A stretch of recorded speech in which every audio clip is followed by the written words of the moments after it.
Halo, selamat datang di kuliah daring Etika Profesi dan Tata Kelola Korporasi.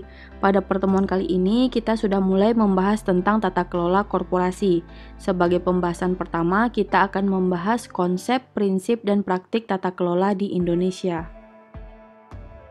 Pada pertemuan ini akan ada 7 sub pokok bahasan, yaitu alasan diperlakukan tata kelola yang baik, definisi dan prinsip dasar tata kelola, tinjauan struktur tata kelola di Indonesia, prinsip-prinsip tata kelola menurut OECD, manfaat tata kelola bagi korporasi dan lingkungan, regulasi dan pedoman tata kelola di Indonesia, dan instrumen penilaian terhadap tata kelola di Indonesia dan di ASEAN. Kita bahas pembahasan pertama, mengapa sih diperlukan tata kelola yang baik? Atau yang lebih mendasar lagi, kenapa sih harus ada tata kelola? Perkembangan tata kelola perusahaan berangkat dari teori agensi atau agency teori yang dikembangkan oleh Jensen dan Meckling tahun 1976. Apa sih teori agensi itu? Jadi, teori agensi adalah teori yang mendasarkan hubungan kontrak antara prinsipal dan agen. Siapa lagi tuh prinsipal dan agen? Prinsipal adalah pihak yang memiliki sumber daya dan memberikan mandat kepada agen untuk bertindak atas nama prinsipal.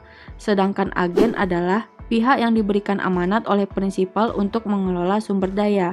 Jadi, agen itu berkewajiban untuk mempertanggungjawabkan apa yang diamanahkan oleh prinsipal kepadanya dan memiliki kewenangan untuk pengambilan keputusan yang akan mempengaruhi kesejahteraan prinsipal.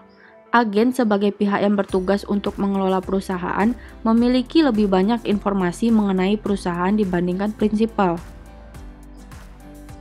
Akibatnya, akan ada ketidakseimbangan informasi atau asimetri informasi antara prinsipal dan agen. Siapa aja sih contoh prinsipal dan agen itu? Pertama, pemegang saham sebagai prinsipal dan manajemen sebagai agen. Kedua, kreditor sebagai prinsipal dan manajemen sebagai agen. Ketiga, pemegang saham non-pengendali sebagai prinsipal dan pemegang saham pengendali sebagai agen. Keempat, karyawan sebagai prinsipal dan manajemen sebagai agen. Kelima, publik sebagai prinsipal dan pemerintah sebagai agen. Sekarang, kira-kira apa aja sih konflik antara pemegang saham dan manajemen? Pertama, konsumsi penghasilan tambahan yang berlebihan bisa dalam bentuk manfaat langsung maupun tidak langsung. Manfaat langsung contohnya penggunaan mobil perusahaan yang terlalu mewah dan pengeluaran lain yang tidak perlu. Manfaat tidak langsung seperti ruang kantor yang terlalu mewah. Kedua, manajer tidak bekerja dengan upaya terbaik mereka. Hal ini pernah terjadi pada kasus Bank Global, Enron, dan WorldCom. Berikutnya konflik antara kreditur dan pemegang saham. Ketika perusahaan mengeluarkan hutang yang berisiko, perusahaan memiliki pilihan untuk gagal membayar hutang. Sehingga konflik yang bisa muncul adalah: pertama, asset substitution problem. Aset substitusi terjadi ketika sebuah perusahaan menukar investasi pada aset-aset berisiko rendah kepada investasi pada aset berisiko tinggi. Substitusi aset ini akan menyebabkan peningkatan risiko yang lebih berdampak negatif pada kreditor. Kenapa? Risiko gagal bayarnya lebih gede, bos. Kedua, underinvestment. Underinvestment terjadi ketika perusahaan menolak untuk berinvestasi pada aset yang berisiko rendah dengan tujuan untuk memaksimalkan kekayaan pemegang saham. Hal ini akan mengabaikan kepentingan kreditor. Kenapa? Proyek berisiko rendah akan memberikan keamanan bagi pihak yang berhutang karena aliran kas yang dihasilkan dapat melunasi pinjaman.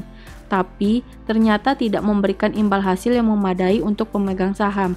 Akhirnya, proyek ditolak oleh perusahaan meskipun nilai perusahaan meningkat secara keseluruhan. Ketiga, claim dilution. Divestasi perusahaan untuk menciptakan entitas baru melalui penerbitan saham baru akan mengarah pada konflik antara pemegang saham dan pemegang obligasi. Manajemen dapat mentransfer kekayaan pada pemegang saham yang ada atau yang baru dengan menerbitkan utang baru. Terbitnya utang baru akan meningkatkan risiko perusahaan dan mengurangi nilai obligasi. Berikutnya konflik antara pemegang saham non-pengendali dan pemegang saham pengendali. Pemegang saham pengendali bisa menggunakan kekuasaan mereka untuk menguntungkan diri sendiri dengan mengorbankan kepentingan para pemegang saham non-pengendali. Contohnya seperti, pemegang saham pengendali dapat mengekspropriasi kekayaan pemegang saham non-pengendali melalui transaksi dengan pihak terafiliasi.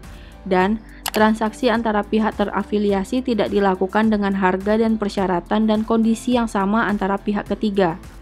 Nah, dari contoh-contoh konflik antara prinsipal dan agen tadilah dibutuhkan tata kelola korporasi. Tata kelola yang baik akan memberikan perlindungan yang memadai dan memperlakukan pemegang saham dan pemangku kepentingan lainnya secara adil. Nah, sekarang saatnya kita bahas definisi dan prinsip dari tata kelola itu sendiri. Ada beberapa definisi tentang tata kelola korporasi atau corporate governance. Pertama, CG adalah suatu sistem yang berfungsi untuk mengarahkan dan mengendalikan organisasi. Definisi ini disampaikan oleh Cadbury Report tahun 1992. Kedua, CG adalah seperangkat tata hubungan antara direksi, dewan komisaris, pemegang saham, dan pemangku kepentingan lainnya.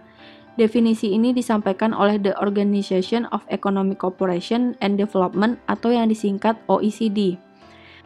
Ketiga, CG adalah suatu tata kelola yang menerapkan prinsip-prinsip transparansi, accountability, responsibility, independensi. Definisi ini disampaikan pada Peraturan BI Nomor 8 Tahun 2006. Sehingga dapat disimpulkan bahwa CG adalah suatu sistem, proses, seperangkat peraturan yang mengatur hubungan antara berbagai pihak yang berkepentingan atau pemangku kepentingan demi tercapainya tujuan organisasi.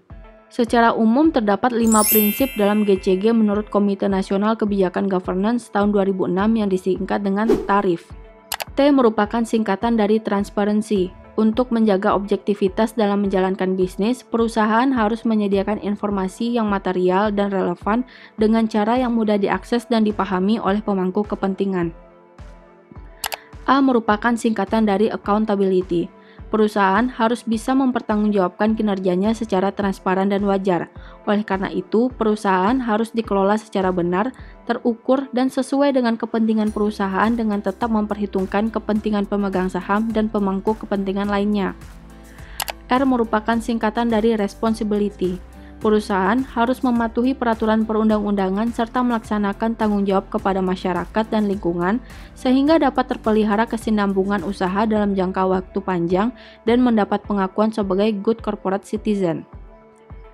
I merupakan singkatan dari independensi. Untuk melancarkan pelaksanaan prinsip GCG, perusahaan harus dikelola secara independen sehingga masing-masing organ perusahaan tidak saling mendominasi dan tidak diintervensi oleh pihak lain. Hayo, apa maksudnya organ perusahaan? Dan F merupakan singkatan dari fairness. Dalam melaksanakan kegiatan operasional, perusahaan harus memperhatikan kepentingan pemegang saham dan pemangku kepentingan lainnya berdasarkan asas kewajaran dan kesetaraan. Berikutnya kita akan membahas tinjauan struktur tata kelola di Indonesia. Struktur dewan dibagi menjadi 2 model, yaitu single board system dan dual board system. Single board system banyak digunakan di Amerika Serikat, Inggris, Kanada, dan Australia. Sedangkan dual board system banyak digunakan di negara Eropa daratan seperti Jerman dan Belanda. Nah, Indonesia sendiri termasuk ke dalam penganut dual board system. Dalam sistem single board terdapat satu board of directors atau dewan direksi yang terdiri dari direktur eksekutif dan non-eksekutif.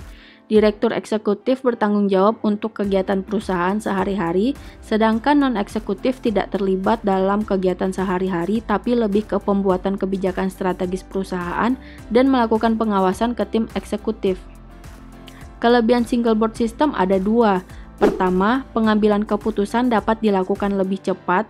Kedua, seluruh anggota dewan memiliki akses langsung kepada seluruh informasi perusahaan. Jadinya, seluruh anggota dewan tahu kegiatan sehari-hari perusahaan. Sedangkan kelemahan single board system adalah adanya ketergantungan yang tinggi pada CEO dan tidak ada pemisahan antara fungsi pengawasan dan pelaksanaan. Sedangkan dual board system terdiri dari 2 dewan, yaitu Dewan Pengawas atau dikenal sebagai Dewan Komisaris dan Dewan Pelaksana atau dikenal sebagai Dewan Direktur. Nah, di sistem ini, peran Dewan Komisaris dan Dewan Direktur dipisah secara jelas. Si Dewan Komisaris akan mengawasi kerja Dewan Direktur. Kelebihan dual board system adalah pemisahan fungsi pengawasan dan pelaksanaan yang jelas, sedangkan kekurangannya adalah Dewan Komisaris tidak memiliki akses langsung kepada seluruh informasi perusahaan. Berikut ini adalah contoh struktur organisasi Bank Mandiri. Dewan Komisaris ada di posisi kiri atas, sedangkan Dewan Direksi di posisi kanan atas. Jika dilihat dari struktur organisasinya, jelas bahwa terdapat pemisahan tugas yang jelas. Keduanya memiliki tanggung jawab untuk memelihara kesinambungan usaha perusahaan dalam jangka panjang. Oleh karena itu, Dewan Komisaris dan Direktur harus memiliki kesamaan persepsi terhadap visi, misi, dan nilai-nilai perusahaan. Berikutnya kita bahas tentang organ korporasi. Menurut Undang-Undang PT Nomor 40 Tahun 2007, organ perseroan adalah rapat umum pemegang saham, direksi, dan Dewan Komisaris. RUPS adalah organ perseroan yang memiliki wewenang yang tidak diberikan kepada direksi atau dewan komisaris dalam batas yang ditentukan dalam undang-undang dan atau anggaran dasar.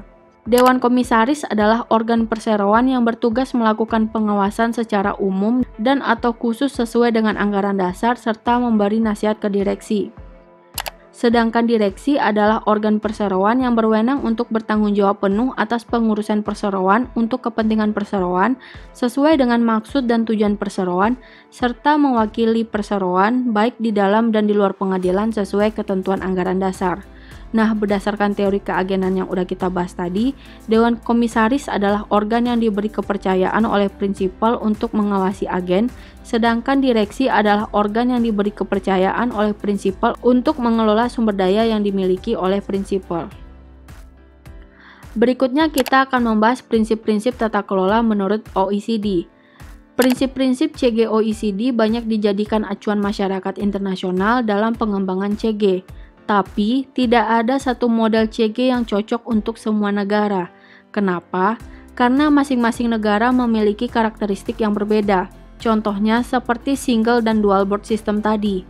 Nah, dalam prinsip-prinsip CG OECD terdapat 6 prinsip CG nih. Prinsip pertama, menjamin kerangka dasar CG yang efektif.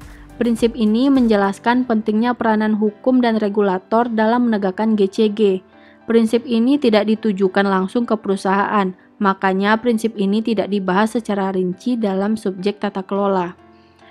Prinsip kedua, hak-hak pemegang saham dan peran kunci kepemilikan saham. Prinsip ini menyatakan bahwa kerangka tata kelola harus melindungi dan memfasilitasi pelaksanaan hak-hak pemegang saham. Prinsip ini diperlukan untuk mengatasi konflik keagenan antara pemegang saham dan manajemen perusahaan. Prinsip ketiga, perlakuan yang adil terhadap pemegang saham. Prinsip ini menekankan perlunya kesetaraan perlakuan kepada seluruh pemegang saham, tergantung pemegang saham minoritas dan pemegang saham asing. Prinsip ini menekankan pentingnya kepercayaan investor di pasar modal. Prinsip ini diperlukan untuk mengatasi konflik keagenan antara pemegang saham pengendali dan pemegang saham non-pengendali, sehingga kemungkinan ekspropriasi kekayaan pemegang saham pengendali dapat dihindari.